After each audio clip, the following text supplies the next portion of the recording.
We're back this week with another archival episode, and it was originally 2 separate episodes that we now put together as one. These are actually episodes 7 and 8 from our very first year, and it's about a horrific tragedy that befell a young woman named Amy St. Laurent in Portland, Maine.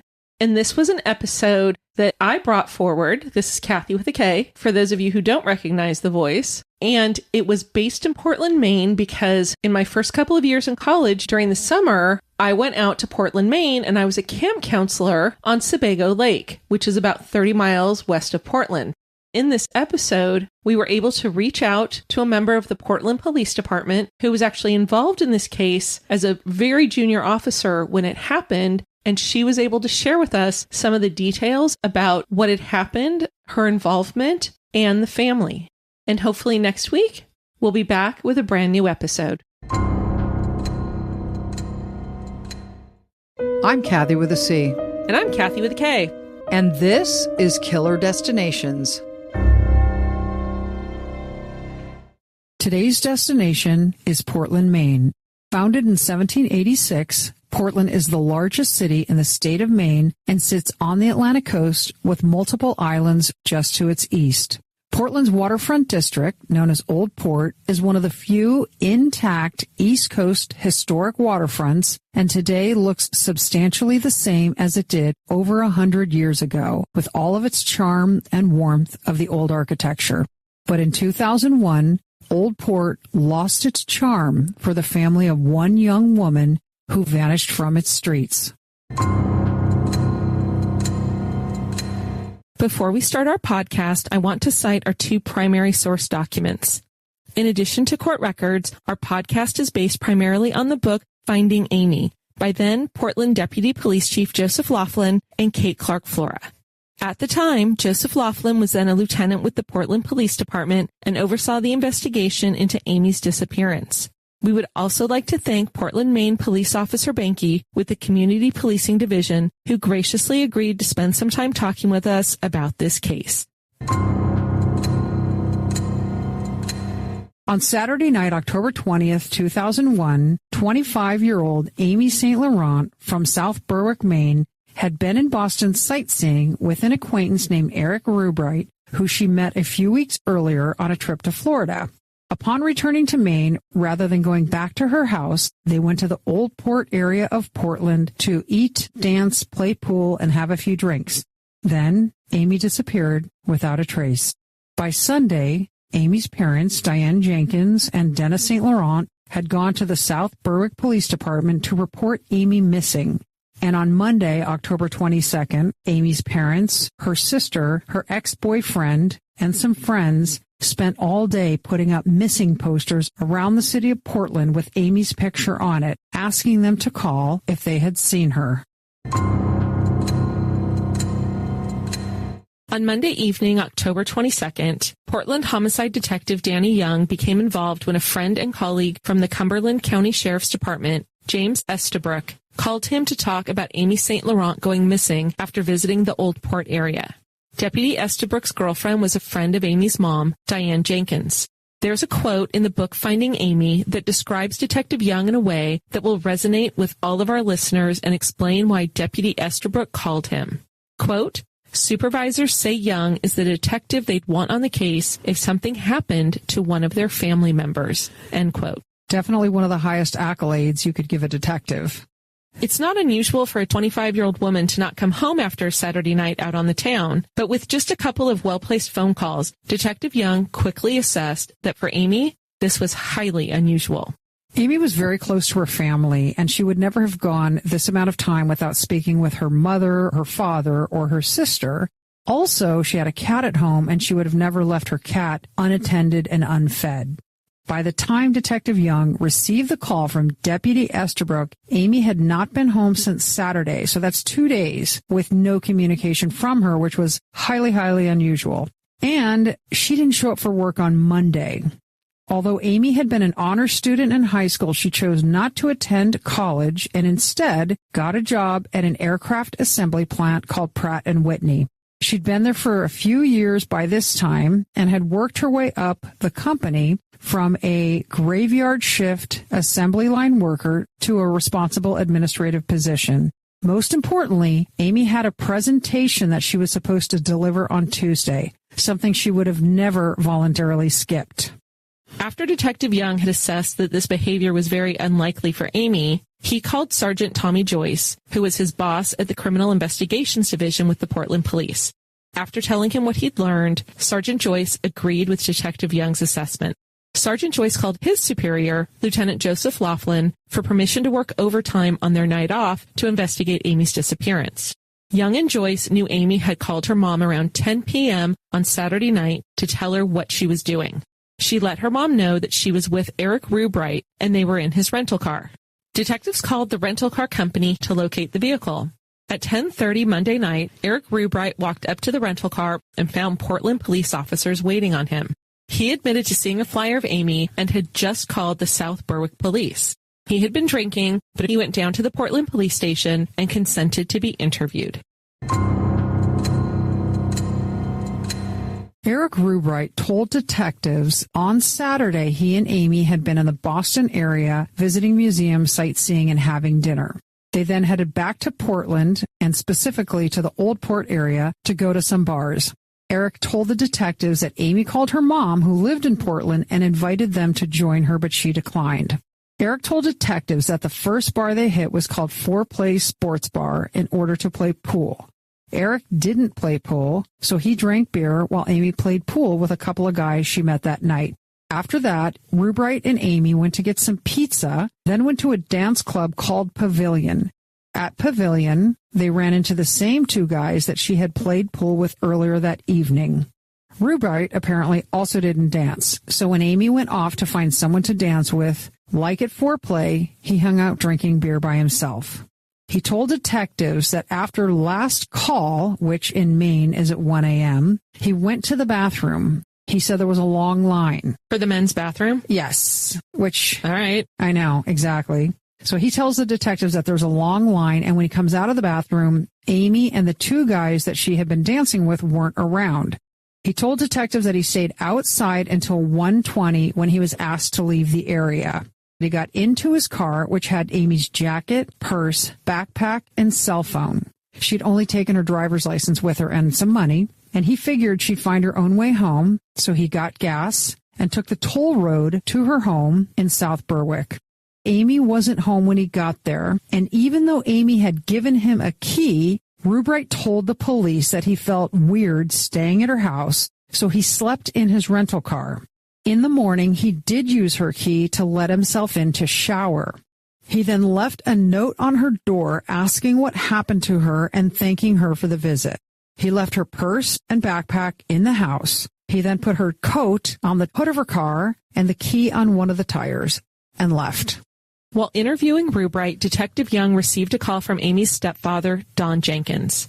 Mr. Jenkins said he'd received a call from a man who said that he had seen Amy's missing poster and that he and his friends had been with Amy in the early morning hours of Sunday, October 21st.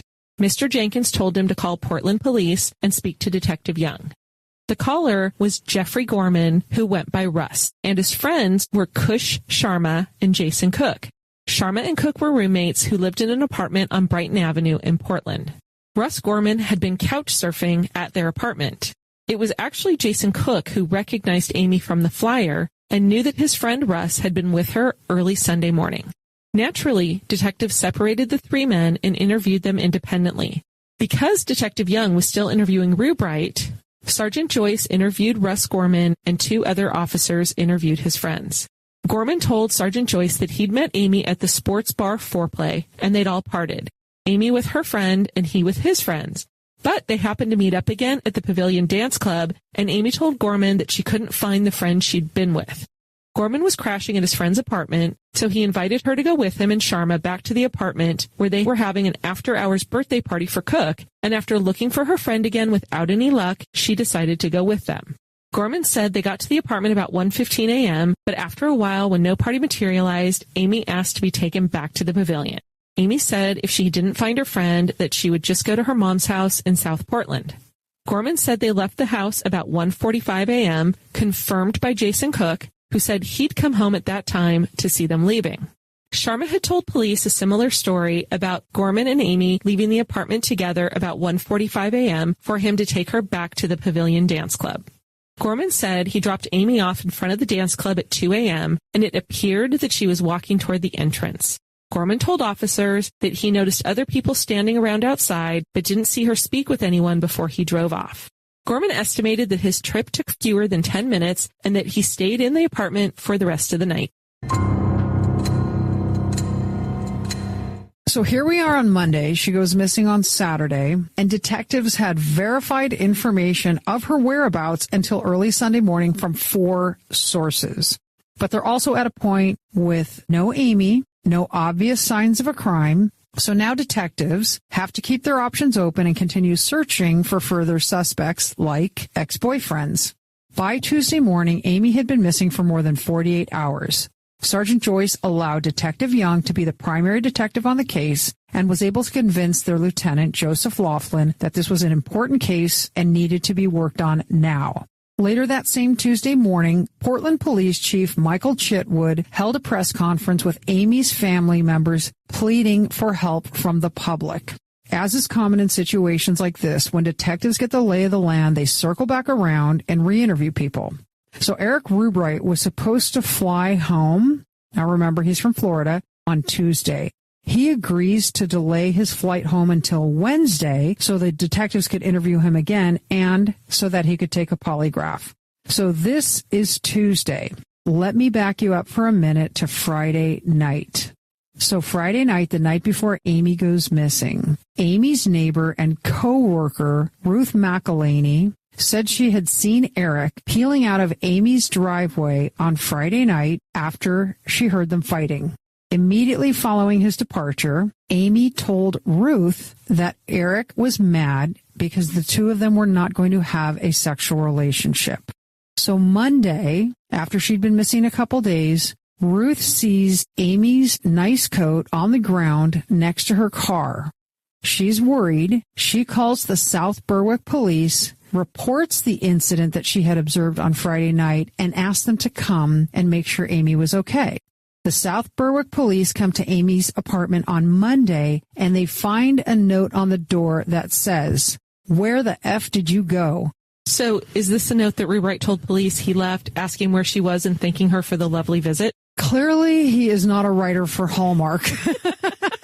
So yes, I think that's the note. But, he embellishes enough for police. He maybe could be. Yeah, exactly. So Rubright comes back on Tuesday for a second interview. Detectives by this time know that he has a record. There were some minor drug offenses, but he also had a restraining order against him from a relationship with a former girlfriend, a girlfriend whose name was also Amy. At this point, the detectives are thinking that a man who flew over 1,000 miles to have sex probably would not have handled it well when he was turned down. Yeah, no. Especially, somebody who had a domestic violence restraining order in his history, it seems to be within his character. That's what they're thinking. Absolutely. So during the polygraph, at various points during the questioning, the results showed that Eric Rubright was being deceptive.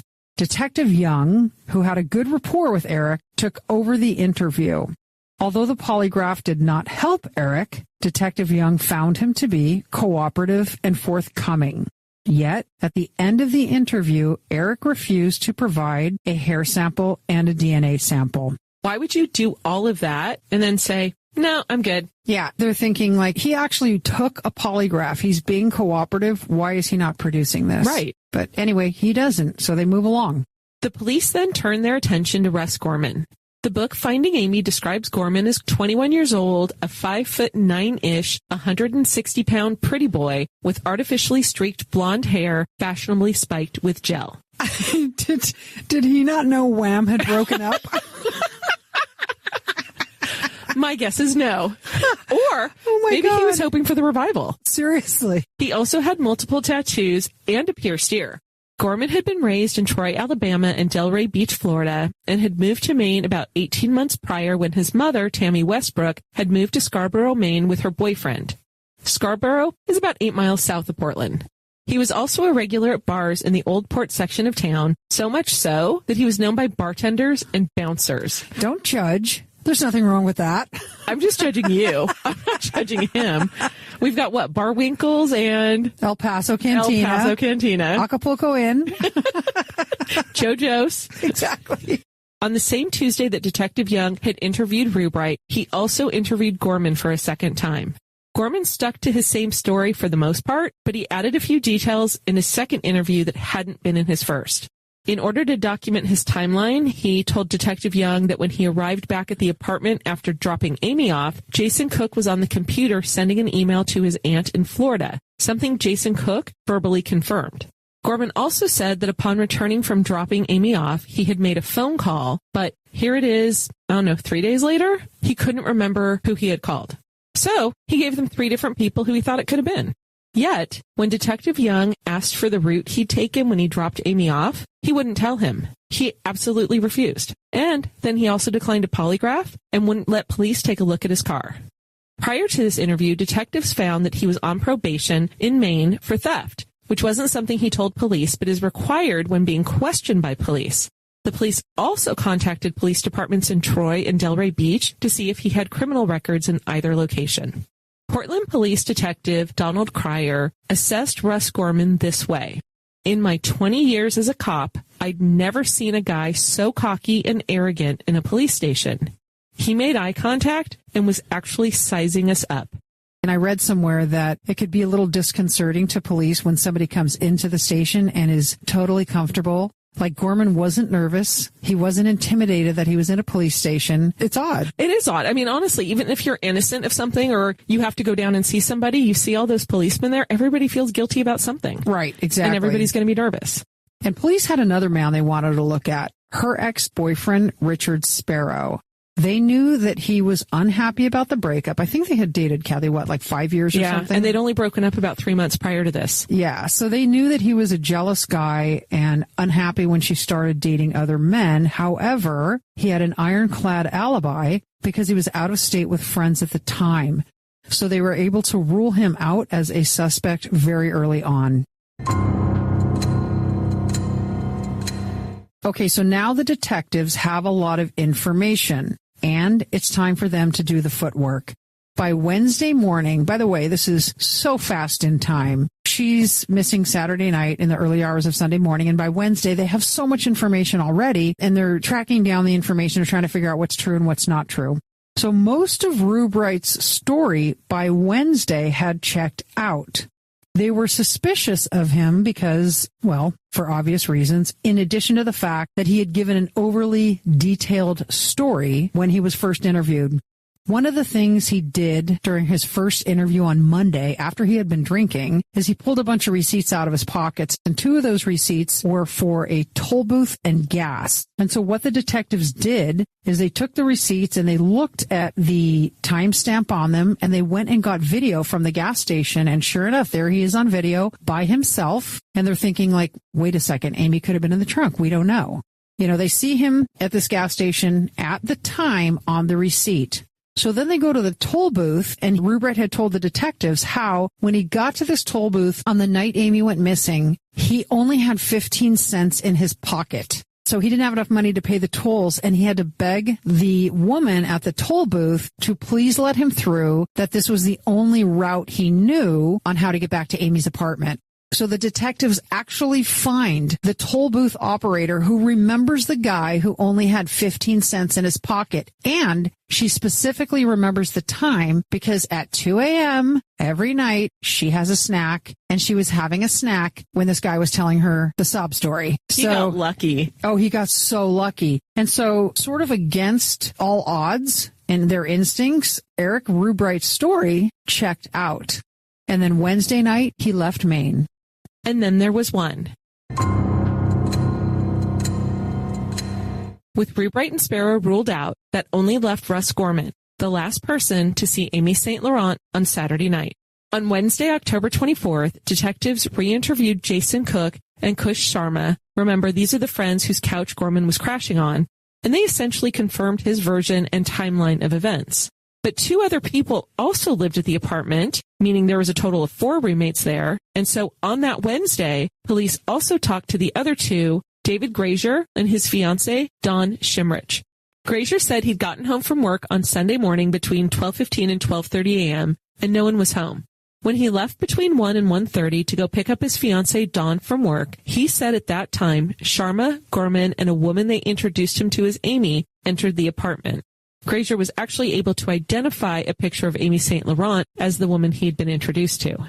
After Grazier left to pick up Dawn, they went to breakfast at a local restaurant called The Station, arriving home between 3 and 3:15 a.m. These people stay up really late. But it's honestly, I was thinking that too. But when I used to work in a restaurant, it's a late crowd. I had a roommate who called me Sunshine because he knew I was home when the paper was in. And if the paper wasn't in yet, I wasn't home yet. It's crazy. So I get it, but yeah, now I'm just too old to deal with that. We like sleep. Yes, we do. Now remember, it's about 3:15 in the morning, and Grazier said he went into all the rooms on the main floor of the apartment and didn't see Gorman, but he did say he could have been smoking on the porch because smoking wasn't allowed in their apartment. Grazier went to bed and woke up about 4:30 or 5 o'clock, went downstairs to use the bathroom, and Gorman was there. He was washing up, fully dressed, and didn't look like he'd been to sleep at all yet. Shimrich also confirmed that when she got home about 3 a.m., she talked to Cook and Sharma for about 20 minutes, but she hadn't seen Gorman in the apartment either. Which is interesting. I mean, he could have been outside smoking a cigarette, but I know from smoking cloves in the 90s, it doesn't take 20 minutes. That same day, Wednesday, that detectives talked to Grazier and Shimrich, a man named Matt Despens went to the Portland police station with what he thought was important information. He said he was a good friend of the roommates, and he had seen Gorman, Sharma, and Amy at a bar called the Iguana at 1 a.m. He was a bouncer there, and they came in to use the bathroom. Closing time was 1 a.m., and so he was irritated because Gorman had brought these people in to use the bathroom when really they shouldn't have been in the bar at all. Despens also told detectives that Gorman had cleaned his car, something he never did, even though his job was detailing cars. Despens said he'd seen Gorman's car a week prior to Amy's disappearance, and it was dirty and junky, as was typical. He said on Monday or Tuesday after Amy disappeared, it was so clean that the seats were slippery. Detectives found this interesting because they'd asked Gorman for permission to search his car on Tuesday, and he told them that he was far too busy to make time for it. Despens also told detectives that Gorman was really concerned about polygraphs, so he and Gorman went to see another friend of theirs, Ryan Campbell, who happened to be a part-time police officer in Old Orchard Beach, and they used his computer to do the research on polygraphs and even printed out material. According to Despens, Ryan Campbell had recently told him that he was missing a gun, and Campbell thought Gorman had taken it. I think it's important to note, we're talking about how quickly the investigation is going, that it's already Wednesday. But one of the things we haven't talked about is really what her parents are going through. And one of the things I had read in the book, Finding Amy, is that Detective Young, for as busy as he was, clearly he was working day and night, but Detective Young was also very generous with his time and energy when it came to keeping Amy's parents informed every day. That's awesome. He would make time to update them on the investigation and just give them answers to questions. He just wanted to make sure he was there to support them and make sure they knew this case was still important to the Portland Police Department. But what's even cooler than that is that when he spoke with them, he actually had updates for them. I'm sure he wasn't disclosing the substance necessarily, but letting him know that they had spoken with people that day. Right. So in addition to following up on leads, in the week following Amy's disappearance, Detective Young had directed community policing officers to conduct numerous searches in and around Portland. One of those community policing officers was the officer I mentioned at the beginning of this podcast, Officer Karina Banke. At the time, Officer Banke had been with the Portland Police Department for a couple of years. She shared a lot in common with Amy. They were both approximately the same age, they'd gone to the same places, and where the disappearance had happened was really close to home. She said to us, I was searching for Amy's body in places where no parent wants to imagine their daughter being found. We know the searchers looked in many areas, including squalid abandoned buildings, back alleys, industrial parks, and dumpsters.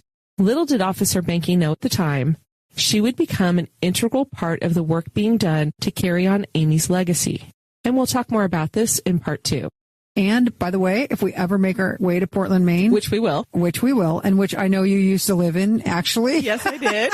It's an amazing place. My nomadic friend. Yes. If we ever get there, we're taking her out to dinner. Oh, absolutely. Or maybe we're making her cook for us. And we'll bring the alcohol. Oh my God. Maybe she can set you up with a hot detective. Oh, I'm on that. But would I have to live in Maine? Because I think I'm too much of a petunia. You wouldn't have to live in the cold. That's Okay, too good. cold. It's too cold. Too cold. Too cold. But yes to the detective. Let's just swing back to that. In addition to the efforts of Portland police, the Maine State Police interviewed Amy's neighbors and searched around her house, state parks, and the sides of roads. Portland detectives spent their own time at night, after work, and on the weekends, searching locations that they thought might not have been looked at yet. Amy's family and friends also joined these searches, along with Amy's coworkers from Pratt & Whitney and her mom's coworkers from the realty office where she worked. We just mentioned the Maine State Police. I wanted to point out that in the state of Maine, they are responsible for all homicides in the state, with the exception of 2 cities, Portland and Bangor. And yes, it is pronounced Bangor and not Bangor. Which I totally would have called it Banger. Because you're a headbanger. Exactly. Because Amy went missing in Old Port, the Portland police were involved. However, she was from South Berwick, and we don't know if something had happened to her there. So just in case this is a homicide investigation, they decided to work together. By Thursday, the 5th day after Amy had disappeared, Lieutenant Laughlin told Amy's mother that she should expect that her daughter was already dead. According to the book, Lieutenant Laughlin said that he could see it in Amy's mother's eyes that she already knew what he was going to tell her. And he said that based on everything he had learned and his own experience, time was no longer on their side. Also on Thursday, Detective Young and Detective Dunham, a computer forensics expert for the Portland Police Department, went back to the apartment where Russ Gorman had been staying and met with Jason Cook. In order to establish the timeline, they wanted to see the email Cook told them that he had sent to his aunt. Detective Dunham was unable to find an email to his aunt. Cook tried to explain it by saying that he had a computer program that automatically deleted emails after a certain number of days. However, he couldn't explain how other emails that predated Amy's disappearance were still on his computer. Whoops. I know, oopsie. Jason Cook gave the Portland detectives the name and address of his aunt in Florida. They reached out, and his aunt confirmed that she had not, in fact, been sent an email, nor had she received any emails from Jason in a very long time. Again, trying to establish a timeline of when Gorman returned home from dropping off Amy, detectives reached out to the 3 people that Gorman said he might have called that night. None of them had received a phone call from Russ Gorman that night. With Gorman's timeline crumbling before their eyes, the detectives turned their attention to the Old Port area. Detectives sat outside the pavilion at closing time and spoke with patrons as they left to find anyone who might have been in the street early that Sunday morning. Detectives also collected reports from police who had been on the late shift in the Old Port district at the time Amy was allegedly dropped off. They also spoke with a plainclothes liquor enforcement officer who reported that the streets would have been nearly clear at that time and anyone walking down the street would have been clearly visible. The plainclothes officer had not seen Gorman, Gorman's car, or Amy. 1 week post-disappearance, the picture that police were building of Russ Gorman told them that he was exactly the kind of guy who would try to charm a girl when it came to sex, but then react with violence if she pushed back. Gorman had a significant criminal record, and his friends revealed that Gorman lacked empathy, was prone to violence, and had a very negative attitude towards women. Russ Gorman had been born in Alabama to very young parents who got divorced when he was 1 and then fought over custody until he was 6. Eventually, his father moved away and started a different family with a new wife, and he had very little contact with Russ. His mother had another child and kind of came and went throughout his life, and he was often left with grandparents. He wasn't very good at school, and he repeated the 1st and 4th grades. By the time he was in 7th grade, he was 15 years old. That's so sad. That same year, he dropped out of school, and at this time, he lived part-time in Florida with his mother and then part-time with his paternal grandmother in Troy, Alabama. Now, in both of these states, he had a significant juvenile record. They included auto theft, robbery, punching a teacher in the head, making sexual calls to a 13-year-old girl, and not surprisingly, he began abusing alcohol and drugs in his early teens. In Florida, because of violent incidences with his mother and her inability to control him, Russ Gorman was taken into state mental health guardianship. He had a psychiatric evaluation which determined he was depressed and suffering from oppositional defiant disorder. Gorman moved to Maine about 18 months before Amy St. Laurent's disappearance to join his mother, Tammy Westbrook, and her boyfriend, Rick DeVoe, who had moved to Scarborough, Maine. And at the time, Tammy had a teenage daughter, and she and her boyfriend had 2 younger children. With only a 7th grade education, Gorman was only able to get menial jobs. In September of 2000, almost a year before Amy disappeared, Gorman was cleaning and prepping used cars for resale. Gorman stole from one of the customers' cars, and a coworker reported him to police. Gorman was convicted of theft, and at the time of Amy's disappearance, he was still on probation for that crime. Despite his criminal record, Gorman's friends and acquaintances looked up to him because of his skills in hooking up with women. At the time Amy disappeared, Gorman had bragged to his friends that he had slept with over 90 women, even though for most of that time, he had had a stream of steady girlfriends. How on God's green earth had his junk not fallen off? Talk about a disease bag. No kidding. Scarily, some of his friends told detectives that they believed he was using drugs and alcohol to ensure he got his way with these women. That is scary.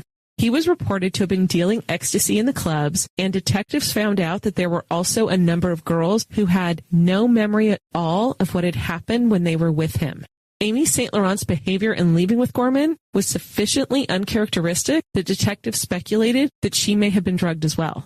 In some of what I read about this case, these girls that were talking to detectives at the time had never reported any of this. Of course not. I know. It's like, that's so sad to me. Absolutely it is, because they were also suffering with this as well. Correct.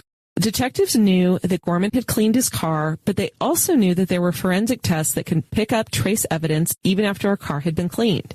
On Saturday, 1 week after Amy St. Laurent disappeared, Detective Young got a search warrant authorizing the seizure of Gorman's car. Detectives kept pressure not only on Gorman, but also his friends. They continued questioning his friends to see if their stories would change and surveilled Gorman, who had completely changed his appearance. They were hoping he'd crack under the weight of his conscience, and steady police scrutiny would cause him to say something. I thought it was really interesting how he had changed his appearance. So he was this sort of, blonde streaked pretty boy. He shaved his head, grew a goatee, got a bunch of piercings. And more tattoos. More tattoos. So it was like he was cracking or something. And I think that's what the detectives were hoping for. Absolutely. I agree. Like just completely changing his persona. Maybe he was afraid people would recognize him as, oh my God, that's the guy who's who knows? I don't know. But I found that very odd.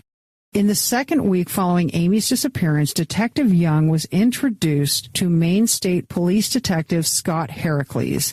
Detective Heracles would become his partner during the investigation. Detective Young briefed Detective Heracles on all of the prior week's events.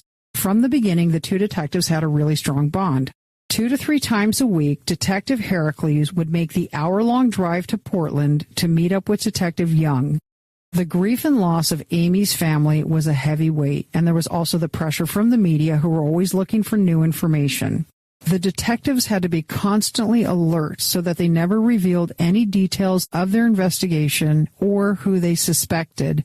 But Chief Chitwood of the Portland Police and Lieutenant Laughlin gave frequent press conferences in an attempt to reassure the community. So as we said previously, the detectives were trying to keep the pressure up on Gorman and his friends. They were hoping they would make a mistake and Gorman would lead them to Amy's body. In mid-November, they put together a joint surveillance operation. Their plan was to attach a tracking device to Gorman's car and then let him know that a body had been discovered, hoping that he would be spooked into leading them to the body. The plan was that 2 female plainclothes state troopers would stop at a restaurant called Pizza Time where Gorman worked. They were to order pizza, and while they waited, they were going to discuss the news that a body had been found. After all of their planning, on the day of the operation, with all of the vehicles in place to follow Gorman, he didn't show up for work. He had quit his job. Detectives then revised the plan to get word to him by having a friend call Gorman at home and tell him that a body had been found. Later that evening, as they did surveillance on Gorman's mother's house where he was staying, Matt Despens called Gorman to say he'd heard that a body had been found. Sergeant Coffin was outside keeping an eye on the place, waiting for Gorman's car to leave. Everyone expected movement, but Gorman didn't budge. Finally, late into the night, they called the operation off. But the detectives' actions had made Gorman's life in Portland difficult. Suspicion about his involvement had been growing ever since Amy disappeared, and now those same people who used to look up to him for his skill of getting women to sleep with him now met him with anger and questions.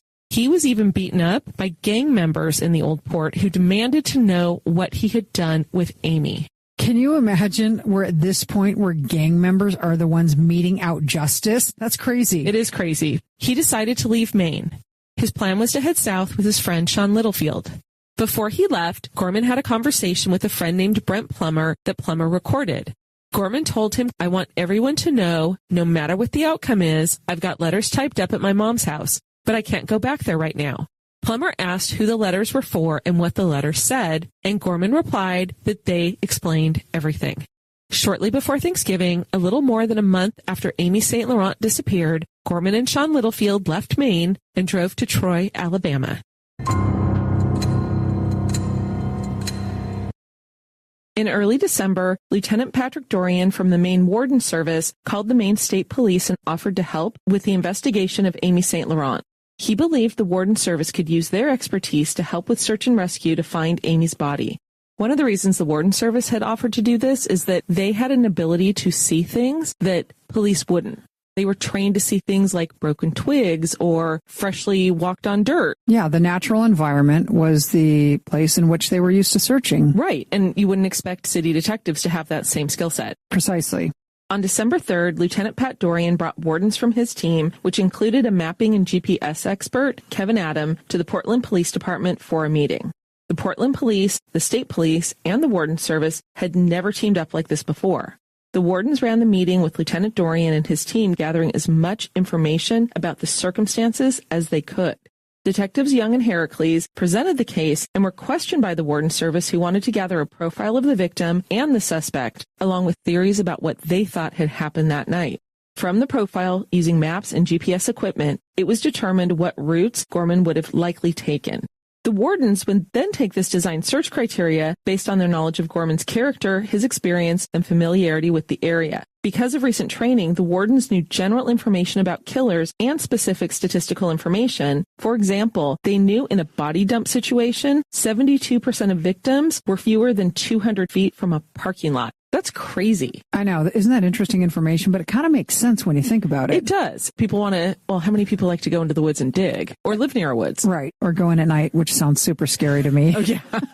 They also know there's typically a sense of panic after a killing, which would affect the location and breadth of the search area. The wardens asked many questions, one of which would prove pivotal and slightly shift the search criteria. Did Gorman have access to a shovel?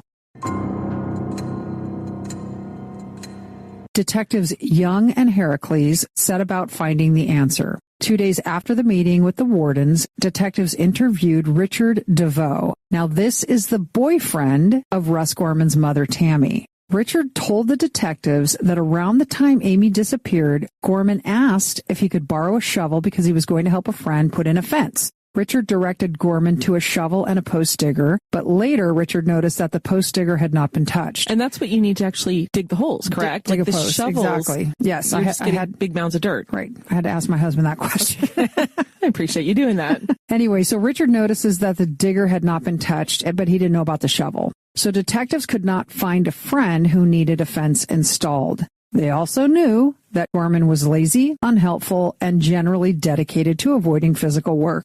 The next day, detectives received another critical piece of information. Detective Young had put in an FBI request for a search of records concerning Russ Gorman through NCIC, which is the National Crime Information Computer. The detectives found out that at 3:14 a.m. on the night of Amy's disappearance, Gorman was pulled over in a neighboring city by an officer named Tim Gardner for high beam violations. They also found out that this stop was 8 minutes long. Was he alone in the car? He was alone in the car. So the exhausted detectives now realize they have objective evidence that Gorman, Cook, and Sharma were all lying about his whereabouts. How excited were the police when they found this? And oh my God, that took a long time to get. Can you imagine? I mean, this is such pivotal information. On Saturday morning, December 8th, over 100 people, including the warden's team, state police, Portland police detectives, 45 search and rescue volunteers from the Maine Association of Search and Rescue, and 10 canines showed up to search for Amy's body. Some of the volunteers had even slept overnight in a gym at the Portland police station. That's dedication. Absolutely is. They assembled at 2 locations and were given copies of flyers with Amy's picture, a description of her clothing that night, as well as the fact that Gorman had access to a shovel, alerting them to the possibility that Amy might be buried. Now, Kath, do you remember reading what she was wearing that night? I remember it was casual clothing. It was a sweatshirt, a pair of jeans, and tennis shoes. Yes, like it was clear that they were just sightseeing. Exactly. They didn't stop at home. She clearly wasn't looking for like some grand night out on the town. Right. And when she went to Pavilion, that was like going to a dance club was by pure happenstance. Right. I mean, she had better shoes to go to a dance club, but you certainly aren't dressed like probably a lot of the people there would have been. But that's shoes for our age. Yes. Young people would be like, tennis shoes at a dance club? Are you kidding me? You're so lame. Exactly. That's right. Yes, accepted. It was agreed by the searchers that they would use a phrase when they discovered Amy's body because they knew that the media were listening on scanners. They knew something big was going on because obviously this assembly of all these different first responders, but they didn't want the news media to get to the scene before they were able to verify, lock it down, and all of that. So they decided to use the phrase Code Blue. Throughout the morning, search and rescue teams worked through the sites on their maps. The Mahoosic Mountain Search and Rescue Team arrived to begin their search at about 1:00 p.m. of an overgrown road extending approximately 200 yards off State Route 22, which at this location only had one lane in each direction. Now remember, these are people who are used to searching for people who were lost but alive, and the Mahoosic team came into the operation with a skeptical mindset, feeling searching for bodies wasn't within their purview. However, they were inspired by Lieutenant Pat Dorian's enthusiasm to bring in their expertise and help. Armed with the information that they might be looking for a grave that had been dug with a shovel, the Mahoosic team began walking in the methodical pattern the way they were trained. At about 1:30 in the afternoon, the team entered an area with open ground, but also with pine trees that had pine branches just above ground level. Landon Fake, a member of the Mahoosic Search and Rescue Team and an administrator with the Hurricane Island Outward Bound School, noticed the soil in front of him looked slightly depressed. He saw dead pine needles scattered over the ground, and he saw that live pine branches were underneath the dead pine needles that had been scattered. He immediately knew that someone had been digging there recently. Now, this is the kind of thing that I, in a million years, wouldn't notice. But Never. He was like, why are there dead needles on top of a live pine branch? Right. And again, Lieutenant Pat Dorian had a brilliant idea of bringing in the wardens. Right. I love it. Closer examination revealed shovel marks. The area of disturbed ground was approximately 6 to 7 feet in diameter, and it was topped by sod that had been cut into pieces one at a time. Landon Fake pointed out his observations, and Portland detective Gary Thorpe, who was with the search team at the time, acknowledged that this looked wrong. The Mahoosic Mountain Search and Rescue Team was immediately moved out of the area, and Detective Young was called to the scene. When he got there, he dug a small hole that was a couple of feet deep and reached his hand in, and he felt the fabric of a sweatshirt. He knew it was time to call a Code Blue. The site was now a crime scene, and he knew that without the cooperation and expertise of the Mahoosic Search and Rescue Team, they never would have gotten to this point. Chief Medical Examiner Dr. Margaret Greenwald and her deputy, Dr. Ed David, as well as Dr. Marcella Sorg, a forensic anthropologist, began their work. The scene was documented, measured, photographed, videotaped, combed for evidence, and the dirt was sifted.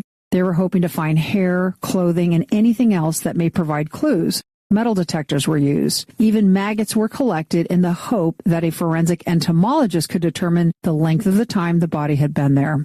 When they finally uncovered the body 23 inches below the surface, the Pratt & Whitney sweatshirt logo was visible.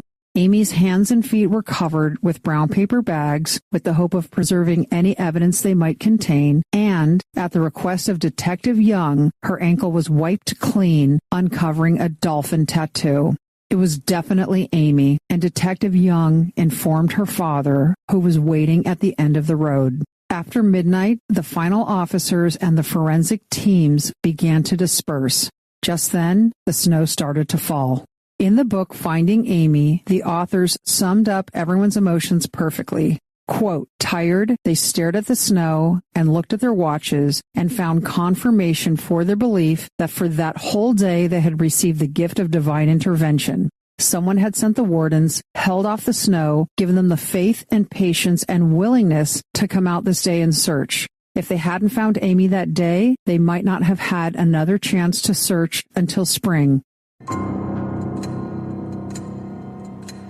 So the next day, which was a Sunday, at 9 a.m., the medical examiner scheduled the autopsy. Now, detectives routinely appear for autopsies, and Amy's case, of course, was no exception. Amy's sweatshirt and bra were pushed up above her breasts, and her underpants were rolled down around her ankles. After Amy's body hair and fingernails were collected, the body was washed so the skin could be examined. Through the autopsy, the doctor learned that prior to her death, Amy had been severely beaten about the head and face. Her skull showed evidence of several blows, and one of the bones in her face was broken. Her lip was swollen and cut, and one tooth was freshly chipped. Behind her left ear, there was a large hole, which doctors later determined was from a gunshot wound. Detective Young returned from the autopsy to find that a former friend and neighbor of Gorman's mother had called. The woman's name was Mary Young, and she lived in Florida. Mary informed Detective Young that Tammy had called her in distress, saying that Gorman had told her that his roommates, Kush Sharma and Jason Cook, left their apartment with Amy on the night she went missing. They were gone for several hours, and upon returning, Sharma and Cook told Gorman that they had killed Amy. They then asked him where there was a good place to hide the body, and Gorman said that they had threatened him and his family, so he directed them to the wooded area near a pond behind his mother's house, where they dumped the body and then later went back to bury it. According to Mary Young, Gorman then spoke with his mother a second time. She asked him questions about the stories in the paper and what he had told her didn't add up, and that he needed to tell her the truth. He said, "Mom, I did it. I killed that girl." He described walking with Amy by the lake and becoming enraged about something she said and pulling out a gun and shooting her in the head. He told his mother that when he was beating and killing Amy, he was actually seeing his mother's face. How'd you like to be the mom who hears that? No, thank you. Yeah. 3 days after Amy's body was found, Gorman's mother then called Mary Young and repeated the conversation about her son killing Amy. Mary had told Detective Young this story 3 days after Amy's body had been found. She also told the detective that Gorman's mother had then also called an Episcopal priest in Florida named Father Fred Basil and told him the exact same story about her son's confession. At the time Mary had been telling this to Detective Young, he had been in a meeting with the Attorney General's office, state police, and Portland police being briefed on the autopsy findings. When Detective Young went back to the meeting, he repeated the murder confession to the group. No official cause of death had been announced, and the medical examiner had not released the information that Amy had died from a gunshot wound. This is only something the killer would have known. Gorman, who, as you know, is in Alabama at this time, was becoming increasingly erratic. He still had friends and family in Maine who were keeping him apprised of what was being stated in the newspapers. He was telling people in Alabama that he was not going to be taken alive by the police, and he began carrying a gun. 3 days after Amy's body was found, Gorman was in a fast food parking lot and pulled a gun on a man because he was staring at Gorman. That's rational. Exactly. And what was funny was this was like a football coach. This guy was not intimidated. So he was looking for a fight. He goes, "What you going to do about it?" It was one of those kind of things. Anyway, so then Gorman pulls out a gun. So the man calls the police after the confrontation, described the vehicle, which was a red Dodge Neon with Maine license plates. And because he was on probation, Gorman wasn't supposed to be toting around a gun. So the Troy, Alabama police were asked to arrest him and hold him for return to Maine. Now, the Troy police set up surveillance of the vehicle and followed it. But when they pulled it over, Gorman was not inside. The driver informed the police that Gorman was hiding in the attic of the residence where the car had been parked. Detective Sergeant Callista Everidge of Troy Police was in communication with Portland detectives at this time. She ordered the arrest of Gorman. When Troy officers arrived at the home where Gorman was hiding, Gorman did not make things easy for them. He held 2 loaded guns to his head, threatening to kill himself. After a 5.5-hour standoff, Gorman put down one of the guns in exchange for a soda, then gave up the other one in exchange for a cigarette. The Troy police took him into custody without a shot being fired and with no injuries to anybody. Detectives Young and Heracles were notified of the arrest. So I don't know a lot about hostage situations, like self-imposed hostage situations, but giving the guns up for a soda and a cigarette tells me he was never serious about it in the first place. Or they just wore him down with time. I'm sure they de-escalated. Whatever the Troy police did, they did it right. Yes. With Gorman in custody, detectives knew they only had a 24-hour window of opportunity to interview Gorman face-to-face before Maine's probation and parole officers arrived to bring him back to the state. They knew that once he was in Maine, he would lawyer up and not give an interview, so the detectives knew they needed to get to Alabama, and their superiors agreed. Then, Detective Heracles surprised everybody by announcing that he would not fly. Remember, this was only 2 months after 9/11, and for those of you who don't remember, people were scared to get on an airplane. Yeah, there was a moratorium on flying for a while, but even after that was lifted, people were like, no, I don't think I want to take that trip. Not only did he have a wife and 2 young children to think about, but he'd also recently had a bad experience in a plane, so he was not about to get on another plane. Because Heracles knew everything about the case, witness statements, timeline, autopsy results, he had to be there. So he and Detective Young decided they were going to drive down to Troy, Alabama. This isn't a short trip, and remember they have a 24-hour window. The drive to Troy, Alabama took 20 hours. They needed to lock down Gorman's story again and see his reaction to some of the newly discovered information. Because remember, at this point, although they had interviewed him before, they now know he was pulled over at 3:15 in the morning. So his timeline of events doesn't hold up anymore. Right. They want to lock him into the lie that he stayed in the apartment. Right. Detective Sergeant Everidge facilitated a recorded interview, and during that interview, he again reiterated his original timeline and his accusations against Jason Cook and Kush Sharma. Predictably, when the questioning got tough, he invoked his right to counsel and ended the interview. Detective Sergeant Everidge, who knew everyone in Troy on a first-name basis, secured the cooperation of many witnesses who were interviewed by Detectives Young and Heracles during their stay. Some made incriminating statements against Gorman, but were deemed to be too unreliable to bring to trial. The Portland detectives left Troy, Alabama, with an even clearer picture of who Russ Gorman was. On December 14th, 2001, 1 week after her body was found, Amy St. Laurent's family and friends gathered in the chapel at the Conway Tully Funeral Home in South Portland to hold a memorial service. A large framed photo of Amy was placed on the table with pink roses, evergreens, and 25 white candles symbolizing every birthday. Amy's mother, Diane Jenkins, told listeners that her daughter would rather celebrate her life than dwell on how it ended. Her mother read the prayer of St. Francis, which she believed summed up her daughter's life, and you probably heard it. I'm not going to read the whole thing, but it's, Lord, make me an instrument of your peace. Where there is hatred, let me sow love. Where there is injury, pardon. Where there is doubt, faith. It's a really beautiful prayer. Stories were told, and Amy was celebrated as the generous and loving young woman she was. Meanwhile, Portland detectives and state police searched for the gun that killed Amy and awaited the findings of the forensic analysis performed on the evidence collected. In early January of 2002, detectives met at the medical examiner's office. Remember, although they knew that Amy had died of a gunshot wound, they did not have a bullet and they did not have a gun. Lab tests confirmed the presence of chemicals on the skull that would have come from being shot. Other broken bones and her chipped tooth suggested that she'd been struck by some objects. But detectives were dealt a blow when none of Gorman's DNA was found on any of the objects that had been tested. In Maine, all homicides are prosecuted by the Maine Attorney General's office, and assigned to this case was Deputy Attorney General William Stokes and Assistant Attorney General Fernand LaRochelle. Both men had significant experience prosecuting homicide cases. Detectives Young and Heracles had consulted with them from the beginning of this investigation on the legality of proposed searches and the language they used in the warrants to make sure that there wasn't some technicality that tripped them up when they went to trial. That was very smart. Stokes and LaRochelle now began preparing to take the case to the grand jury to get an indictment for murder.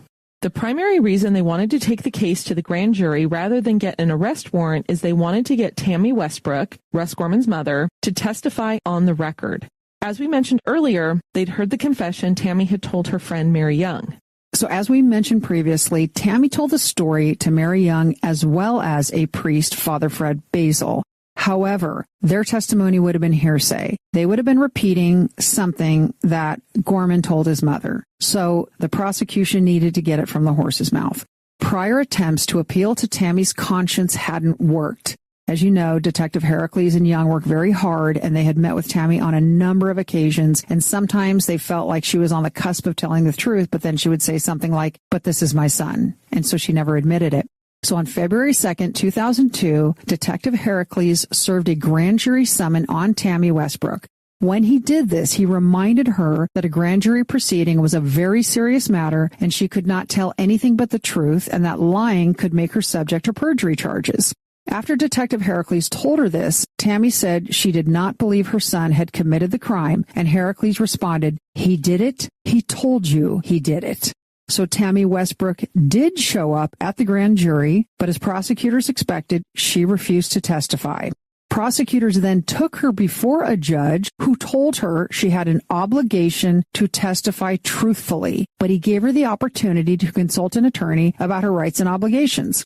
So she returns the following day and brought with her an attorney. The prosecutor then sat her down with her attorney and played the videotapes of their interviews with Tammy's friends Mary Young and Father Fred.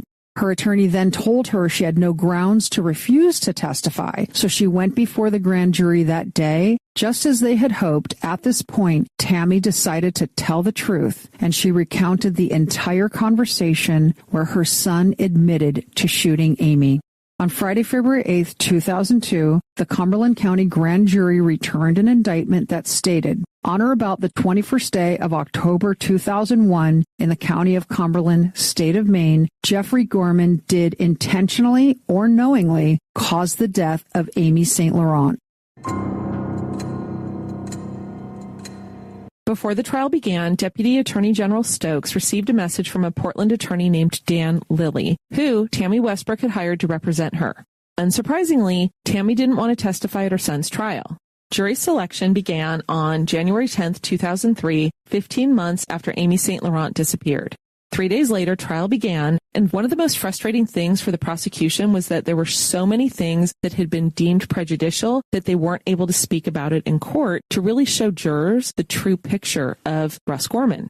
They couldn't bring up his criminal history, which was extensive. They would not hear that he'd assaulted his mother during a screaming fight. They could not be told that he'd punched and kicked his pregnant girlfriend, and none of the women he'd drugged and violated would be allowed to testify. In an Associated Press article that ran in the Bangor Daily News, prosecutors acknowledged that no physical evidence linked Russ Gorman to the murder of 25-year-old Amy St. Laurent. So after all of that evidence collection, there was no DNA of his, no semen, and not a single hair. And no gun and no bullet. Assistant Attorney General Fernand La Rochelle said in his opening statement that without physical evidence, including the murder weapon, the case against Gorman would be circumstantial. Through the course of trial, prosecutors produced many witnesses to talk about timeline, motive, opportunity, etc., including friends of Gorman who said he had wanted to have sex with Amy on the night she disappeared. Additionally, Dr. Greenwald, the chief medical examiner, took the stand to describe the exhumation and autopsy of Amy's body and describe her cause of death. Along with describing the gunshot wound and Amy's other injuries, Dr. Greenwald spoke about the insect larvae found with the body. The larvae played a crucial evidentiary role in establishing a timeline for Amy's death and subsequent burial. They knew based on some of the insect larvae that they found that she had been above ground for a certain period of time. They estimated it was 12 to 24 hours. And with the growth of the other larvae, they said, okay, this is consistent with her being underground for approximately 6 weeks. And that also makes sense too, because when the Mahoosic search team was there, they brought dogs in to identify the site before they started digging anywhere. And independently, 2 trained canines first stopped at a tree and then went over about 6 or 7 feet away and indicated that was a spot where there was a dead body. Now, the most pivotal witness during the guilt phase was Russ Gorman's mother. So on the first day of trial, Tammy brings in an attorney who says, hey, Judge, I want to quash the subpoena against Tammy. She doesn't have any recollection, and she wants to be in the courtroom during her son's trial. Because when you're a subpoenaed witness, you don't get to sit and watch the proceedings because people don't want your testimony affected. Everything has to be pure. So you have to stay outside. And the judge is like, no. We're not going to quash the subpoena. Tammy Westbrook takes the stand, and both the prosecution and the defense will be allowed to question her. When the prosecution questions her, they ask her about what her son had told her. She sticks to her original story and says, he told me that he dropped Amy off at the pavilion around 2 a.m. and then he went home. Because she says this, the prosecution then wants to refresh her memory about what she had said to the grand jury. So they show her a transcript of her grand jury testimony and ask her, does this look familiar? Do you remember seeing all of these? And she says, no, don't recognize it at all. She said it was like reading a book. Didn't she say something like that? Yeah, she did. It was like reading a book. I don't know what this is about. Right. I don't know how it ends. Yeah, exactly. Since they can't refresh Tammy's memory, the prosecution wants to introduce the transcript into evidence. So they call the court reporter to the stand to authenticate the transcript. While he's on the stand, the defense attorney, what's he doing, Kath? He's hopping up and down. He's hopping up and down because the court reporter authenticated the testimony as having taken place on February 6th of 2002, when in fact it took place on February 8th, 2002. But this actually worked out in the prosecution's favor because the judge wanted the most reliable evidence of the grand jury testimony, so she was going to allow a redacted version of the audio tape to be presented to the jury. With this evidence, the jury is able to hear Tammy Westbrook testify at the grand jury that Russ Gorman, her son, had called her and admitted to shooting Amy in the head. And remember, this was prior to any sort of cause of death being announced. After closing arguments by the defense and the prosecution, the judge gave the jury instructions, and at 11:10 a.m., the jury filed out of the courtroom to deliberate on the fate of Russ Gorman. Roughly 5 hours later, the jury sent word that they had reached a verdict. The 12 jurors returned to the courtroom, and the judge's clerk read the verdict. Guilty. In an article written by Jeff Inglis and published in The Current and the American Journal, before Justice Nancy Mills handed down Gorman's sentence, Amy's parents were given the opportunity to speak to Russ Gorman. Diane Jenkins, Amy's mom, said, thinking of Amy's last moments, the fear, the pain, the horror invades my thoughts, wakes my sleep, and breaks my heart. Amy's father, Dennis St. Laurent, said directly to Gorman, if you ever come out from behind those walls, I'll send you to hell myself. Justice Mills noted that she did not find premeditation or evidence that a sexual assault had occurred. So rather than giving him a life sentence, she sentenced Jeffrey Russ Gorman to 60 years in prison. Russ Gorman will remain in the Maine State Prison in Warren until he is 83. The Portland police officer we mentioned earlier, Officer Karina Banky, spoke to us quite a bit about Amy's legacy. Within 9 months after Amy was found, her mother, Diane Jenkins, started a foundation to honor her daughter. She wanted to help educate men and women and children of all ages in awareness, prevention, and in the event it becomes necessary, techniques to protect themselves in dangerous or life-threatening situations. When we spoke with Officer Banky, she said, quote, Diane, Amy's mom took something tragic and changed the lives of thousands of women by starting this program. Something horrific happened in our community and something amazing came out of it. I love that quote. I know. So in 2002, the Amy St. Laurent Foundation brought the Rape Aggression Defense System, RAD for short, to Portland, Maine. It was Amy's ex-boyfriend, Richard Sparrow, who asked Officer Banky to participate in the foundation. And remember, Officer Banky at this point is a very young police officer. She'd only been working for Portland a couple of years. Officer Banky has been a RAD instructor since its inception in Portland, as well as a board member of the Amy St. Laurent Foundation from the beginning. And she also told Kathy and I some sobering statistics. She told us that 1 in 3 girls ages 16 to 24 and 1 in 5 boys ages 16 to 24 will be sexually assaulted. That's a scary statistic. But if you think about just teenage years in general, they're taking teen through college years, and it doesn't surprise me when I really think about it. So RAD talks about safety and intuition, and essentially that we have to listen to our bodies and hear what they're telling us and not minimize our instincts by telling ourselves that we're being paranoid.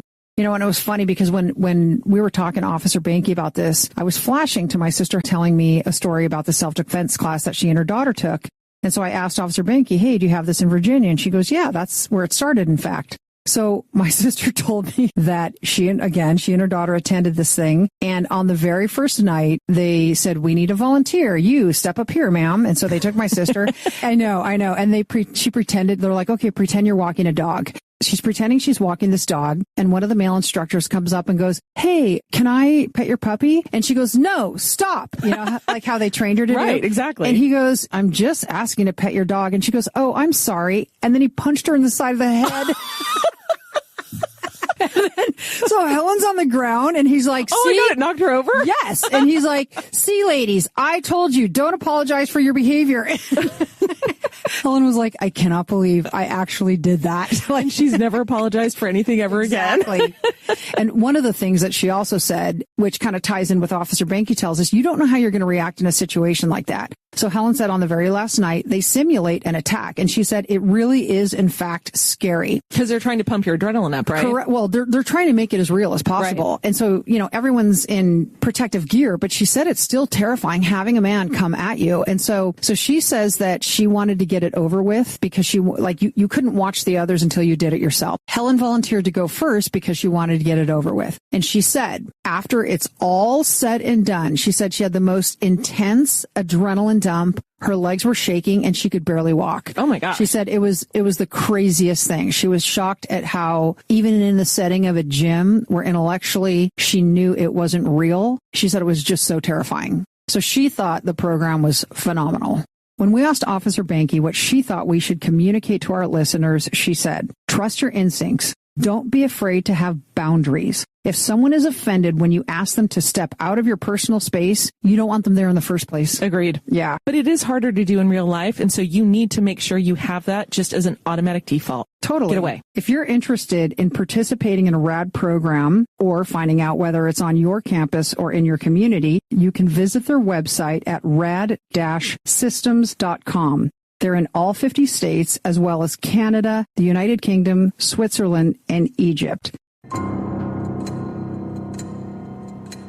If you liked us, and only if you liked us, please give us a rating on Apple Podcasts or wherever you get your podcasts. And please follow us on social media.